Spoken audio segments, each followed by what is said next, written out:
Hello, good morning. आज के lecture हम जानने वाले हैं इम्यूनोथेरेपी के बारे में। इम्यूनोथेरेपी क्या होती है, इसका मैकेनिज्म क्या है, हाउ टू एडमिनिस्ट्रेशन, कैसे हम इसको एडमिनिस्टर करते हैं, इसका इंडिकेशन क्या है और इसका मैनेजमेंट क्या होता है, राइट। तो आज के लेक्चर हम जानने वाले हैं इंट्रोडक्शन के बारे में। इसका इंट्रोडक्शन देखेंगे हम, इंडिकेशन देखेंगे, गोल, इसका गोल क्या होता है, then mechanism of action, method of administration and nursing management के बारे में आज के लेक्चर में हम जानने वाले हैं।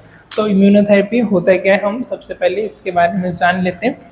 इम्यूनोथेरेपी क्या होता है, एक बायोलॉजिकल और एक आपका केमिकल एजेंट होता है। क्या होता है, एक बायोलॉजिकल एजेंट होता है, बायोलॉजिकल एक ड्रग होती है जो आपकी बॉडी के अंदर इंजेक्ट की जाती है, बॉडी के अंदर आपकी इंसर्ट की जाती है। क्यों?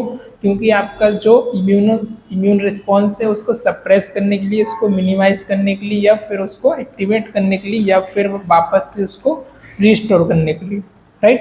क्यों की जाती है? आपका जो इम्यून सिस्टम है उसको वापस से रिस्टोर करने के लिए, या सप्रेस करने के लिए, या फिर उसको एक्टिवेट करने के लिए। ये इसके रीज़न हो सकते हैं। अब इसका इंडिकेशन कब होता है, ये कब यूज़फुल होती है? आपको अस्थमा हुआ हो, एलर्जिक राइनाइटिस हो, या कैंसर हुआ हो, या पोलन ग्रेस से रिलेटेड कोई भी आपने एलर्जिक चीज़ें उनको इंजेस्ट कर ली हो, एलर्जिक अस्थमा हो गया, एलर्जिक राइनाइटिस हो गई, कैंसर हो गया, इस केस में आपको क्या देते हैं, हम इम्यूनोथेरेपी पेशेंट को प्रोवाइड करते हैं। You can go for immunotherapy. और दूसरी कंडीशन आ जाती है जब आपको मेडिसिन से आपका सिम्टम्स वगैरह क्यूर नहीं हो रहे हो मेडिसिन ट्रीटमेंट से, तब हम थेरेपी की तरफ जाते हैं, तब हम पेशेंट को इम्यूनोथेरेपी देते हैं। अब इम्यूनोथेरेपी क्या होती है, किस तरीके से वर्क करती है, हम इसके बारे में जान लेते हैं।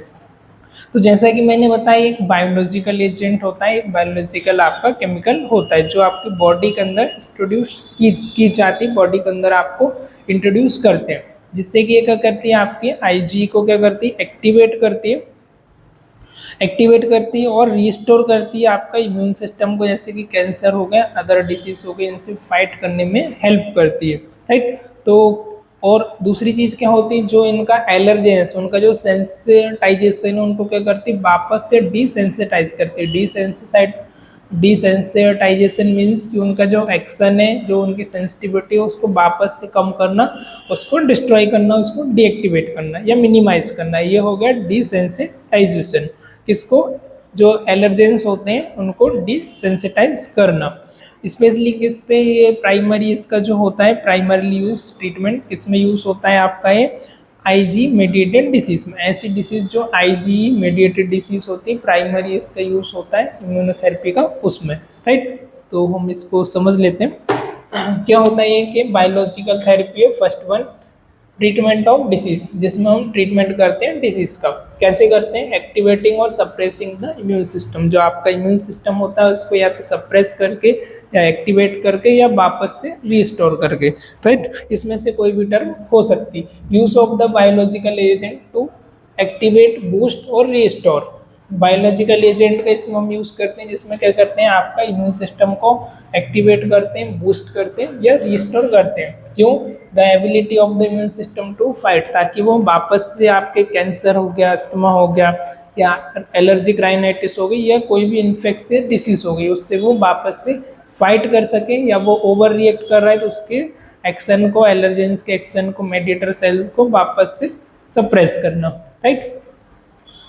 इम्यूनोथेरेपी एलर्जेंस डिसेंसिटाइजेशन, इसमें क्या करते हैं, हम डिसेंसिटाइज करते हैं एलर्जेंस को, उनको हाइपोसेंसिटाइज करते हैं। प्राइमरी इसका जो यूज होता है फर्स्ट लाइन वो किसमें होता है, मेडिएटेड डिसीज में। किसमें होता है? मेडिएटेड डिसीज में, राइट। तो use mainly for the cancer, किसके लिए यूज करते हैं हम इसको? मेनली कैंसर के लिए, एलर्जिक राइनाइटिस के लिए, अस्थमा के लिए, and prevent anaphylactic response. Anaphylactic response को प्रिवेंट करने के लिए भी हम करते हैं। ऐसी मेडिसिन जो हमने विनम इंजेक्शन वगैरह बॉडी के अंदर इंट्रोड्यूस किए, विनम मीन्स की जो कि एंटी स्नेक होते हैं ना, एंटी विनम मतलब स्नेक वगैरह ने बाइट किया या एनी अदर, तो उसको हम क्या करते हैं, बॉडी के अंदर इंट्रोड्यूस करते हैं। वो क्या करता है, एनाफाइलेक्टिक रिस्पॉन्स कॉज करता है। तो उसको प्रिवेंट करने के लिए भी हम यहाँ पर इम्यूनोथेरेपी का यूज़ कर सकते हैं, right. I hope you got my point. तो आई होप आपको समझ आया होगा। Now we are discuss about the indication. अब इसका इंडिकेशन क्या होता है, इसका पर्पस क्या होता है। तो सबसे पहले आ जाएगा इसका इंडिकेशन, आपका राइनाइटिस, कौन सा, एलर्जिक राइनाइटिस। जैसा कि अभी हमने देखा है, allergic rhinitis, allergic asthma, allergic infection, कोई भी आपका एलर्जी इन्फेक्शन हुआ है। Then conjunctivitis,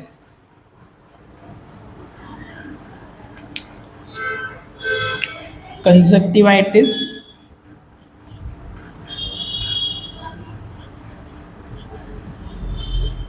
rhinitis, asthma, infectious disease, cancer,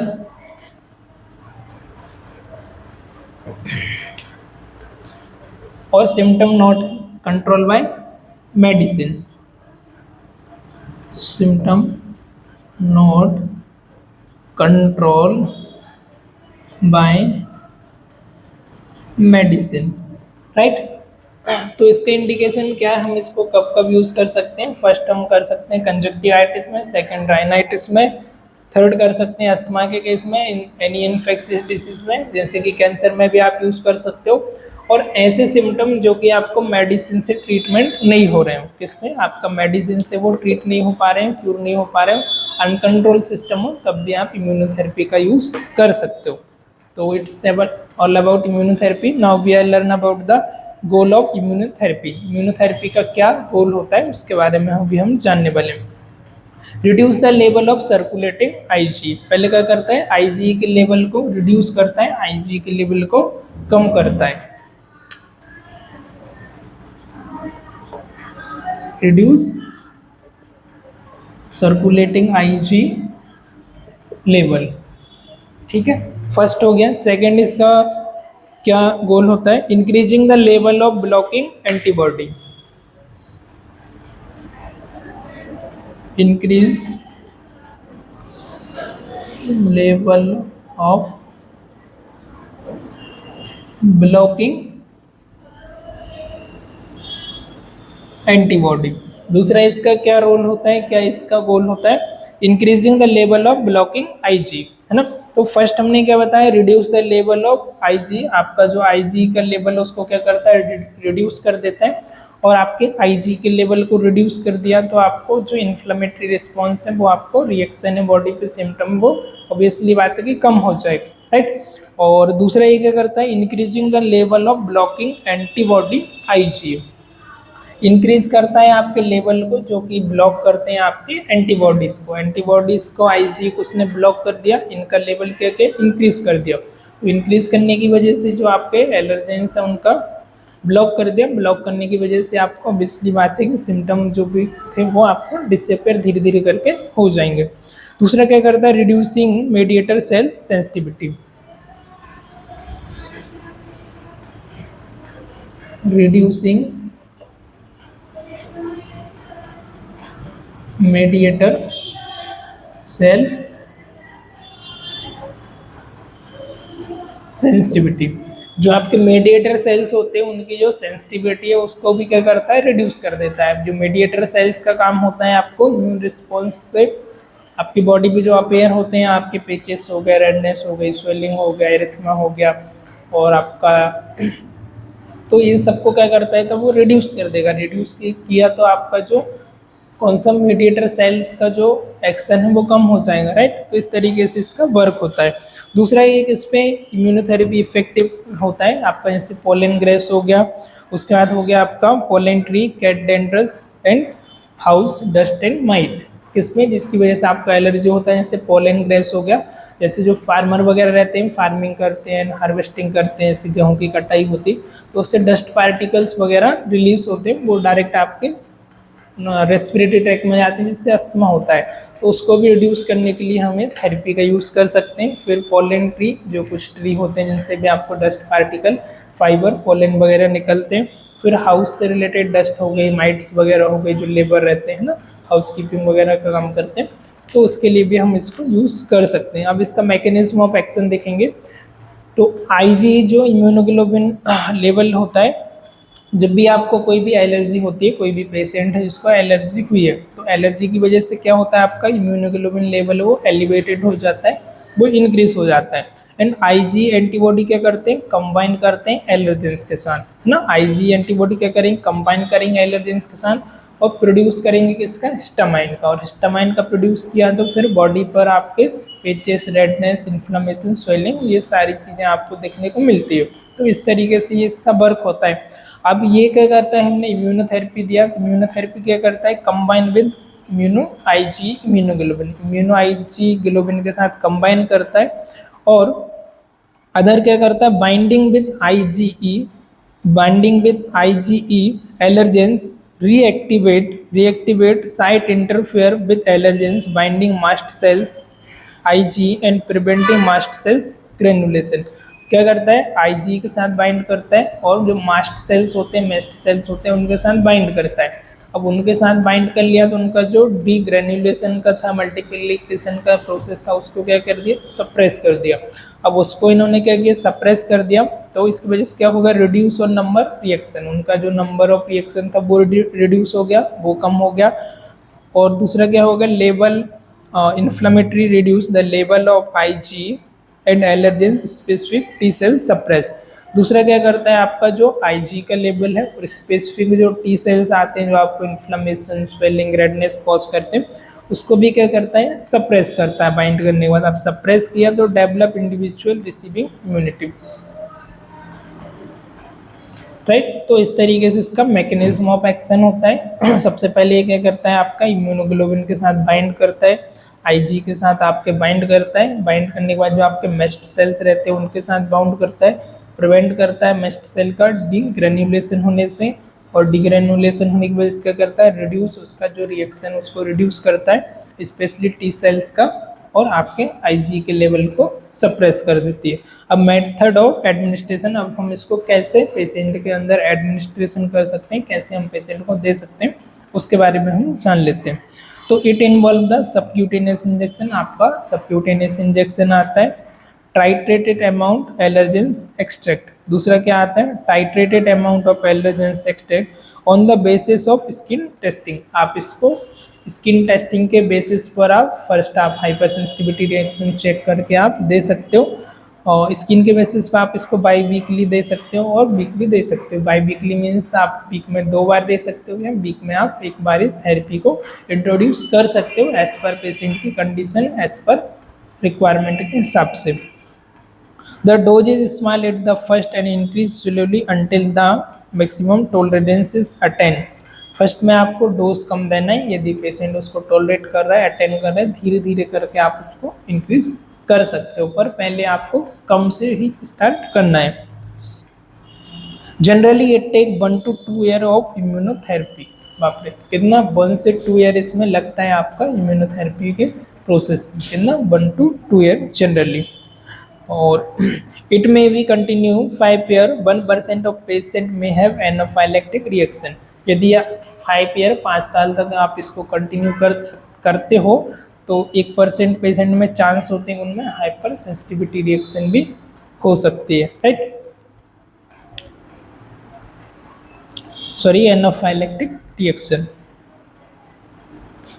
Sublingual immunotherapy may be used in the replacement of subcutaneous immunotherapy। Sublingual immunotherapy भी आती है जिसमें आपको टैबलेट या कैप्सूल आएंगे जिनको आप जीभ के नीचे भी रख सकते हो, या दूसरी आ जाती है आपकी सबक्यूटेनियस से आपको रिप्लेस करना है। यदि सबक्यूटेनियस आप नहीं दे पा रहे हो तो यू कैन सेकेंड आपके पास जो रहता है सब्सटीट्यूट, आप सबलिंगुअल भी ले सकते हो। अब मैनेजमेंट की बात कर लेते हैं। मैनेजमेंट इसका कैसे करना है, ऑब्जर्व करना है पेशेंट की स्किन पर क्या हो सकते हैं, प्लूराइटिस हो सकता है, अर्टिकेरिया, स्नीचिंग, लैरेंजियल एडियमा और हाइपोटेंशन। ये मेडिसिन जो थेरेपी इंट्रोड्यूस करने के बाद पेशेंट को आपको प्लूराइटिस हो सकता है, अर्टिकेरिया हो सकता है, स्नीजिंग हो सकती है और लैरेंजियल एडिमा एंड हाइपोटेंशन हो सकता है। तो ये चीज़ें आपको ऑब्जर्व करनी है पेशेंट के अंदर, एज सीनर्स की पेशेंट को कोई सिम्टम्स तो कॉज नहीं हो रहा है। Pleuritis, urticaria and स्नीचिंग।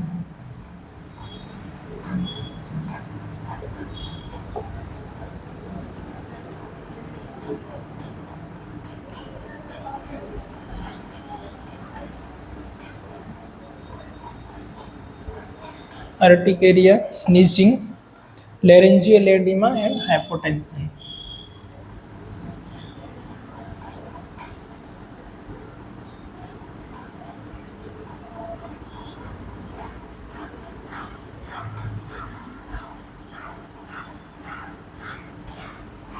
ये सिम्टम पेशेंट को अपेयर होते हैं ना।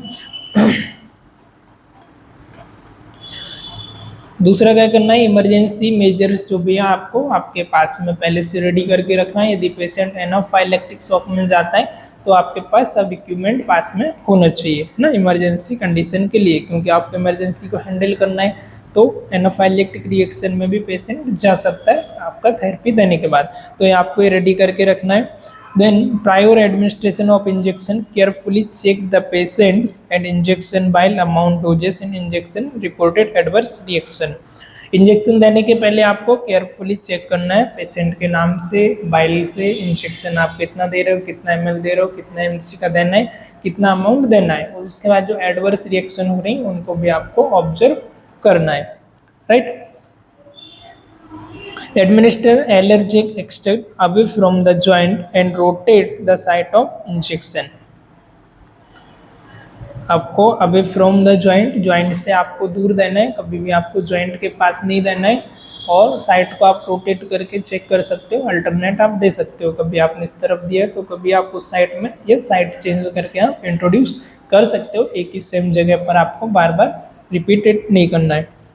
Aspirate of blood for the nurse should aspirate for blood prior to the administration of allergic injection, as it can prevent the injection into the bloodstream, which can potentiate anaphylactic reaction. आपको blood को थोड़ा सा aspirate करना है injection देने के पहले, जिससे कि आपका एनाफाइलेक्टिक रिएक्शन है उसको आप प्रिवेंट कर सके हो। आपका ब्लड स्ट्रीम में प्रॉपर तरीके से इंसर्ट हो रहा है कि नहीं वो आपको एंश्योर कर लेना है। Then observe the patient for 20 minute after injection because adverse reaction can occur. Patient को आपको ऑब्जर्व करना है 20 मिनट तक, आपने इंजेक्शन इंट्रोड्यूस किया उसके बाद, क्योंकि पेशेंट को वापस से एडवर्स रिएक्शन हो सकता है। तो विद इन 20 मिनट तक आपको पेशेंट को क्या करना है, ऑब्जर्व करना है, कि इन ऑब्जर्व में आपको रखना है। Then advise the patient to observe delayed reaction, और पेशेंट को एडवाइस करना है कि उसको डिलेड रिएक्शन तो नहीं हो रहे, और हो रहे तो फिजिशियन से, नर्सिंग स्टाफ से कांटेक्ट कर सकता है, उनको बता सकता है। तो आज के लेक्चर में इतने, हम एक बार इसको रिकैप कर लेते हैं क्या क्या हमने समझा। इम्यूनोथेरेपी के बारे में जाना, हमने देखा ये आपका एक बायोलॉजिकल एजेंट होता है जो कि आपको बॉडी के अंदर इंट्रोड्यूस करना होता है। ये आपके इम्यून सिस्टम को रिस्टोर करता है, सप्रेस करता है, या फिर इसको रीएक्टिवेट करता है। किस किस में यूज़ हो सकता है, एलर्जिक अस्थमा में, कैंसर में हो सकता है, एलर्जिक राइनाइटिस में, और एनी अदर इन्फेक्शियस डिजीज में। स्पेशली जो सिम्टम आपके कंट्रोल नहीं हो रहे मेडिसिन से, तब भी आप इसको यूज़ कर सकते हो, राइट। तो एनाफाइलेक्टिक रिएक्शन भी ये कॉज कर सकता है, तो उसको भी आपको प्रिवेंट करने के लिए एंटीवीनम वगैरह आपने इंजेक्ट किया है तो उससे प्रिवेंट करने के लिए भी आप इसको यूज़ कर सकते हो। इंडिकेशन हमने देखा है एलर्जिक राइनाइटिस अस्थमा में, एलर्जिक अस्थमा में, राइनाइटिस में। देन अनकंट्रोल और जो मेडिसिन रिएक्शन है उसके लिए भी, सिम्टम के लिए आप यूज़ कर सकते हो। गोल इसका क्या होता है, reduce the level of circulating IG, circulating IG के लेवल को रिड्यूस करता है, इंक्रीज करता है, ब्लॉकिंग जो आईजी को ब्लॉक कर रहे हैं उनको इंक्रीज करता है। देन रिड्यूस मेडिएटर सेंसिटिविटी, जो सेल सेंसिटिविटी है उसको भी रिड्यूस करता है। फिर हमने देखा मैकेनिज्म ऑफ एक्शन में बाइंड करता है आपके सेल्स के साथ, और उसको सप्रेस करता है टी सेल को, आईजी को रिड्यूस करता है, जिससे कि आपका इन्फ्लेमेशन, आपका सिम्टम कम होता है। मेथड ऑफ एडमिनिस्ट्रेशन हमने देखा, आप बाई वीकली ले सकते हो, वीक में एक बार ले सकते हो आप। इसका थेरेपी जो है 1 से 2 ईयर कंटिन्यू होता है। यदि 5 to 6 ईयर कर रहे हैं तो आपको एनाफाइलेक्टिक रिस्पॉन्स भी हो सकता है। तो ये इसके बारे में हमने जाना।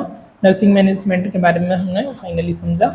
देन आज के लेक्चर के लिए इतने, मिलते हैं किसी और लेक्चर में, तब तक के लिए हेल्दी रहिए, स्वस्थ रहिए, मस्त रहिए, बाय बाय।